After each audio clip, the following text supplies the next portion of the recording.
Hey everyone, welcome back to the channel. In today's video, let's talk about how to analyze your borrowing trends in Lendingclub. Understanding your borrowing trends in Lendingclub is going to help you to spot patterns in how you manage credit over time.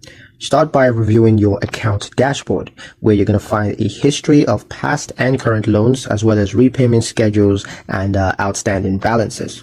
Look for recurring behaviors such as frequently borrowing to cover short-term expenses or consolidating debts or just consistently paying down loans ahead of schedule. Pay attention to your interest rates and repayment timelines. These can reveal whether your borrowing costs are decreasing or increasing with each loan. Lendingclub also provides insights on credit usage and payment history, which can of course highlight areas for improvements. By analyzing these trends, you can make smarter decisions about when to borrow, how to borrow, and of course how to manage your debt more sustainably.